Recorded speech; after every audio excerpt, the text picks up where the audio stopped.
Shakib Al Hasan India বাদে বিশ্বের অন্য কোনো টিমের সাথে যখন খেলেন তখন তিনি এমন একটা ভাব বা এমন একটা গেট আপ নিয়ে থাকেন যে তিনি অনেক বড় সুপারস্টার, যেটা তাকে অনেক বেশি পরিমাণ স্যুট করে, কেননা তিনি অনেক বড় মাপের প্লেয়ার, অনেক বড় মানের সুপারস্টার। তো তাকে এরকম ভাবেই থাকা উচিত। কিন্তু কেন যেন ইন্ডিয়ার বিপক্ষে খেলতে নামলে তিনি একটু ইন্ডিয়ার বিপক্ষে নম্র বা বিনয়ী হয়ে যান।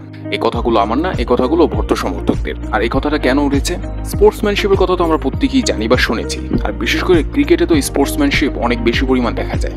কিন্তু সাকিব আল হাসানকে আপনি কবে স্পোর্টসম্যানশিপ করতে দেখেছেন বা স্পোর্টসম্যানশিপ হিসেবে দেখেছেন?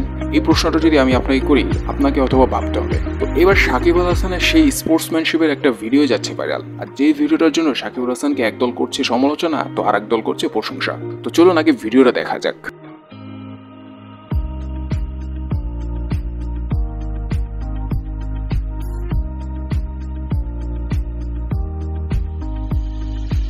তো এই ভিডিওতে ঋষভ পান্টের শুয়ের ফিতা বেঁধে দেওয়া যত সব শুরু হয়েছে ঝামেলা বা সমালোচনা।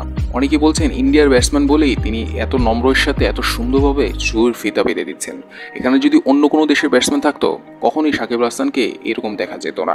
তারা অনেকে মনে করিয়ে দিয়েছেন এর আগেও ইন্ডিয়ার বিপক্ষে সাকিব আল হাসানকে অনেক নম্র বিনয় দেখা গিয়েছে, যেটা অন্য দলের বিপক্ষে দেখা যায় না সাকিব আল হাসানকে নর্মালি। তো তারা প্রশ্ন করছেন যে ইন্ডিয়াকে প্রতিপক্ষ আসলেই সাকিব আল হাসান কেন এত বিনয়ী বা নম্র হয়ে যান? তো এই প্রশ্নের উত্তর তো এখন সাকিব আল হাসানই ভালো দিতে পারবে। তো দর্শক, আপনারা জানাতে পারেন সাকিব আল হাসানকে কি এর আগে এরকম স্পোর্টসম্যানশিপে দেখেছেন? ব্যক্তিগতভাবে আমি যদি বলি আমার মনে নেই। আপনাদের মধ্যে কারো যদি মনে থাকে বা আপনারা কেউ দেখে থাকেন, অবশ্যই আমাকে জানাতে পারেন, আমাকে সাজেস্ট করতে পারেন দেখার জন্য, কারণ আমিও দেখতে ইচ্ছুক সাকিব আল হাসানের এরকম ভিডিও বা এরকম কাজ। নর্মালি আমরা সাকিব আল হাসানকে তো এরকমটা করতে দেখি না। আরেকটা বিষয় আপনার মতামত দিতে পারেন, সেটা হচ্ছে আপনার কি একমত যে সাকিব আল হাসান ইন্ডিয়ার বিপক্ষেই এরকম নম্র বিনয়ী হয়ে যান?